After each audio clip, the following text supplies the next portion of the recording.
গরুর এখন লিখছেই না, এ হাটে বড় গরু চলে না, বড় গরু নিয়ে আসে বিপদে পড়ে গেছি, খুব বিপদে পড়ে গেছি, যা বলার নাই।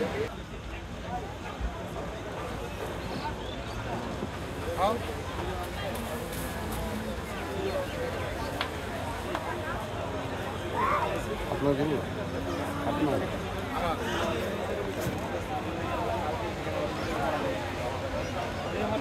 হ্যাঁ, দাম এখন বর্তমান 4 লাখ করছে, 3 লাখ করছে, 3.5 লাখ করছে, এরকম দাম করছে। গরু লিখছেই না, গরুর এখন লিখছেই না, এ হাটে বড় গরু চলে না, বড় গরু নিয়ে আসে বিপদে পড়ে গেছি, খুব বিপদে পড়ে গেছি, যা বলার নাই। বিসমুল্লার দাম 5 লাখ টাকা ছিল, যে কোনো জায়গায় গেলে গরু না নিলেও এর দাম 5 লাখ ছিল। হ্যাঁ, এখন লাস্টে আবার 2 লাখ না এসে পড়ে, দেখা যাক, আল্লাহ ভরসা, না হয় বাঁচিয়ে যাবো, খেলা তো দিতে পারি না,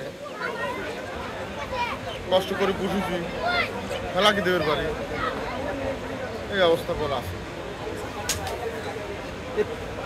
এখন দাম কম হওয়ার কি ব্যাপার বুঝতেছে নাকি, গরুর আমদানিও কম, বড় গরু এ হাটে নেয় না, এটা হলো বড় কথা। এ হাটে বড় গরু নেয় না, এ হাটে গরু চলে হলে 110, 20, 30, 50, 150, 60, 70, 80, 1 লাখ এইসব গরু চলে এ হাটে।